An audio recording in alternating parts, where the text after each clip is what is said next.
In IPDO, there's a technique that's commonly used that's called pollution prevention. And it's also called cleaner production. In fact, there are journals that go by the name of Journal of Cleaner Production. So what's this all about? Well, the objective of this approach is to minimize the impact or risk of impact to employees who are immediately around the process, to the local community, in addition to the employees within the plant, right in the neighborhood of the plant. Like many thermal power plants release a lot of stuff that contain sulfur and nitrogen bearing elements which can cause respiratory diseases of the respiratory tract, and so lungs and so forth, and environment at large. How does it affect the flora and fauna and so forth. They do this by preventing pollution where it's traditionally first generated, that is within the process. To do this, there is a systematic process. It's a three-step process. The first thing, generally, even before you have a problem, is to study the process and try to locate a problem or a potential problem. It's not yet a problem, or maybe you already have a problem on your hands. The situation could be you don't have one yet, but it looks like this or that could become a problem soon. So identify one of those, and then identify the source of the problem within the process. It is some kind of chemical, it's some input stream, or it is some kind of material that you are releasing to the air, to the water. Identify the source, and then the third step is to eliminate that source, or rather change the source, so that you either eliminate or reduce the problem. Oftentimes you can substitute, which is what we mean by change. Now, in studying a process, in trying to locate a problem, it is useful to draw what is called a process characterization chart. It's a diagram. So what does it look like and what does it tell us?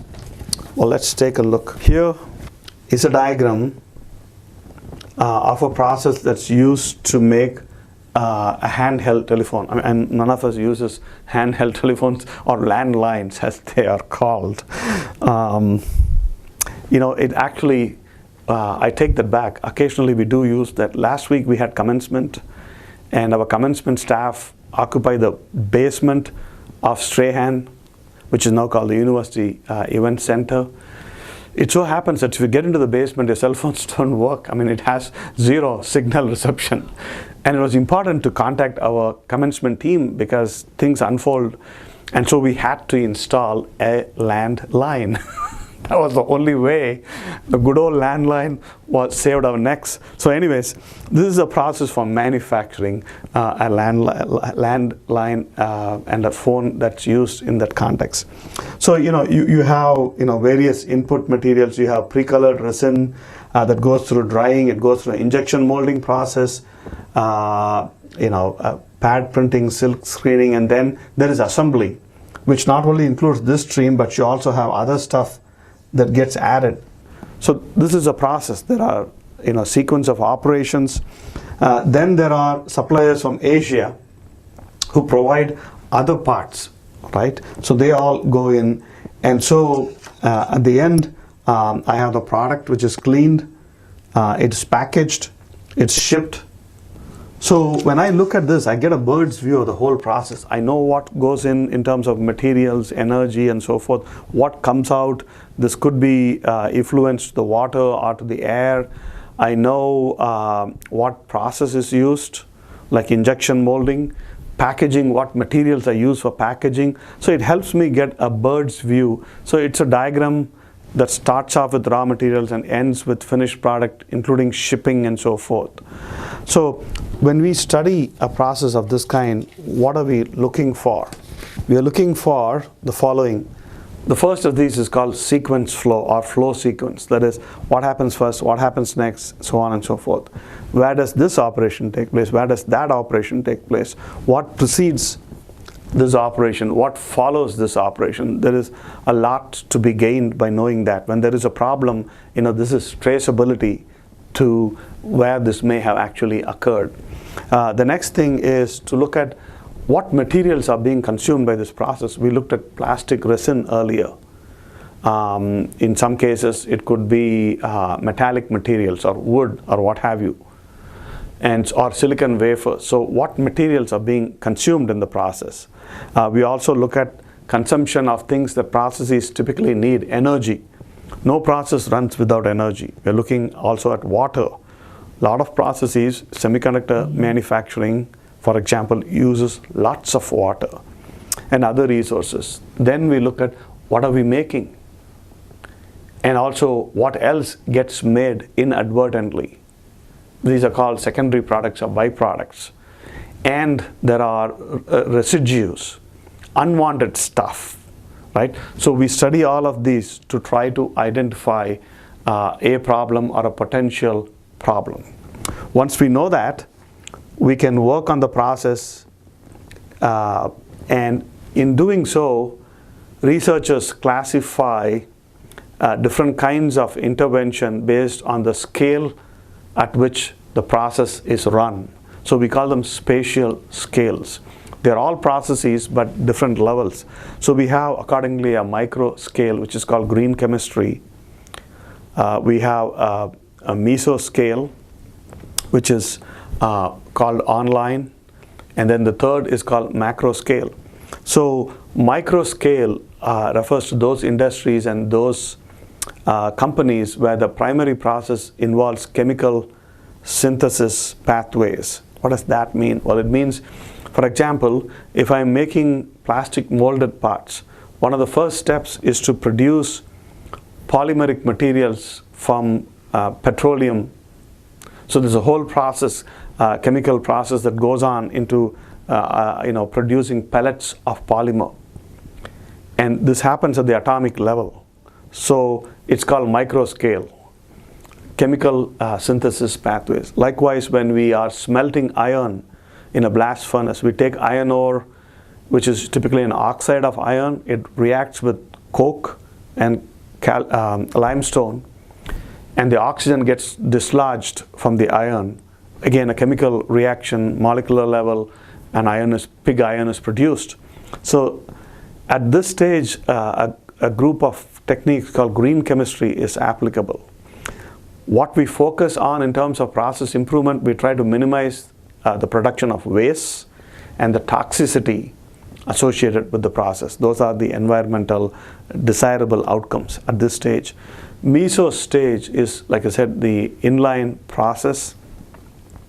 For example, from polymer pellets, you are making injection molded parts like Tupperware, or blow molded plastic parts like your gallon milk jars. It's made through a process called blow molding. It's not molecular level process, but typically, whether it's injection molding or blow molding, you have a whole lot of what are called process variables like pressure, temperature, time, and those are things that we can tweak or control. And what we hope to improve upon in these processes is the usage of water, energy, and the production of byproducts. We try to eliminate or reduce them. So that's what we are focusing on at this stage. The next stage, the highest stage, is called the macro stage. Here, we move away from the molecular and from the basic manufacturing to what do we do within a sector. Like you have the iron and steel sector. Maybe something produced early in the sector can be used later in the sector as input. So output from an earlier process can be used as input within, or it is between sectors, intra-sector. So slag that's produced in iron and steel making furnaces can be used in the transportation industry in road making, or fly ash that's produced when we produce electricity in coal-fired plants can be used in the making of cement. So we use industrial ecology principles that suggest try to use the waste or end product of one process in another one. So between sectors. So you can use microscale whenever there's chemical synthesis involved. You can use macro and mesoscale in just about any situation. So these are the different levels. But regardless of the levels, once we identify a process, what can we do to it to improve environmental performance? Well, the following are some general things you can consider doing. The first is to modify the process. So you're running, let's say we're making semiconductor chips, and one of the steps is oxidation. We are forming a thin layer of silicon dioxide on a silicon wafer. The process happens in an oxidation furnace, and I can control the time and temperature and the oxygen flow rate. These are things I can change. So that's process modification. Technology modification. Well, think about automobiles. Earlier, we had gasoline-based automobiles. Then we have hybrid, and now we have electric cars. So the automobile is an automobile. It's got 4 wheels and transmission and all of the good stuff. But the technology has changed. Likewise, look at homes. Today we have smart homes where we can use a telephone or smartphone and increase or decrease the temperature inside the house from far away. Or if you look at steel making, earlier we used to use a technology called the Bessemer furnace. Then we started using a process called the oxygen process. Today we use induction furnaces. It's all steel making, but the technology has improved. Improved technology produces a given amount of steel with the least consumption of raw materials and the least amount of releases to the environment, either to air or to water or solid stuff. So these are things you can do. The third thing you can do is good housekeeping. Now it not only means putting things away and not having stuff on the floor, everything in its place kind of thing. Here it means that you have regular preventive maintenance. All of your process equipment are oiled, overhauled, and kept in a smooth running condition. What happens if you don't maintain stuff? It's like your car. If you don't do oil and filter change in a long time, your car will develop problems. It will start, the combustion won't be clean, and so it'll be whatever your car releases will be more impactful than if you were routinely doing oil and filter changes. So that's what we mean by good housekeeping. Maintaining equipment so that it does not produce any environmental releases that are impactful. Input substitution. That is, if you're using an input material that's toxic or very scarce, can we substitute it with some other material that's less toxic, more abundant in availability? Then we have on-site reuse and off-site reuse. What does that mean? Well, it turns out that in most cases, despite our best intention, we produce some byproducts or secondary products. And so if we made them, are we able to use them in some manner within the plant? That's called on-site use. Or sometimes it could be off the plant, elsewhere is off-site use. So finding a purpose, a meaning, instead of just creating a waste. So these are very broad strategies we can use. Now, when we study processes, one of the things you will realize is the health and environmental risks from different flow streams and processes will not be equal. In fact, you will find that a few chemical species within a process are more impactful in terms of toxicity, human health, and so forth. And so when you have a big list of problems or chemicals or flow streams to deal with, you have to focus your effort on those that are most impactful. In this case, a principle called the Pareto principle is very useful.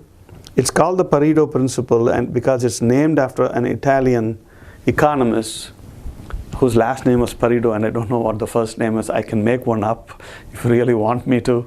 I don't think you want me to. Okay, so here is a process and all of the chemicals that are used. You can see those names here and running all the way down here. And so these are the y-axis, and the x-axis is a scale of toxicity. As you go from 0 to 1, you're going from 0 is no toxicity, 1 is maximum toxicity. These bars represent how toxic each species is. So when I look at this, right, these things are not very impactful at all. I mean, they do have an impact, but they have a small impact. And so if I have limited time and money, and I should produce the biggest bang for my buck, I should focus on those that are most impactful. And the bottom three, which is your toluene diisocyanate, your phosgene, and methylene diamine, these three account for a big chunk of the toxicity, right? That's what Pareto says. He calls it the 80-20 rule. So in any case, any situation, 20% of the factors account for 80% of the impact. So work on that impactful or significant few. Don't worry about the not so significant many. If I were to spend my time down here, I'm in the weeds. And yes, I'll make an improvement, but it's not, very impactful. If I worked on these three and then the next five, I'm going to see a huge improvement. So we have to bear that in mind. Just because you see a problem doesn't mean that that should be immediately dealt with. Once we have a chemical or process of interest that has been identified, we can use a technique called materials accounting, which is to take a snapshot of a process in its entirety, or zoom in and see what goes in, what comes out, what else comes out as waste, as a way of deciding where we want to focus our effort. Let me give you an example. And so the process is represented by the black box. What I have going in is raw material D and E. What I make is product A. But I also wind up releasing B and F. F is sludge, it's solid stuff. B is released to the water. And then I have C, which is released to air. They all have some percentage of hazardous material. Ideally, it would be good if I had no waste, either sludge or water-based or air-based. Now, when I do material accounting, I can see how much of what is being done, and therefore I can get an idea of where my effort should be focused. Once you have a chemical or process of interest that has been identified, you use materials accounting to determine the best avenue for action. Typically, that action may involve redesigning the process so that you substitute some of the raw materials, which if they are if they are highly toxic, try to replace it with a material that's less toxic. Redesign the process so it produces less residue. Or if it must produce residue, try to see if you can use it within the process itself. So these are certain things you can look at. Another thing is, if you have a process that's already in place, not one that you're designing to implement, but already in place, do what is called a waste audit. So what a waste audit means is exactly that. You're trying to find out what wastes come out of the process and see how they can be eliminated, because wastes have no use, right? Nobody wants to use it, but it's there. You got to dispose of it. Disposing involves cost. Sometimes the waste may be toxic, making it even more problematic. So typically what we do is we look for stuff like cleaning agents, solvents, industrial solvents, etchants, stuff that you use to etch paint and stuff off a surface or substrate. These are areas where we begin and see if we can eliminate them. In this context, a technique called recuperative rinsing is useful. What recuperative rinsing means is, after we electroplate or paint a surface, we usually wash it. And when you wash, these surfaces can be hot and some of the washing fluid evaporates and is lost. It also picks up some chemicals. So instead of just tossing this rinsing fluid away after each use, we collect them, filter them, add water to make up, and reuse this. So it's called recuperative rinsing. The fluid is recuperated each time after use.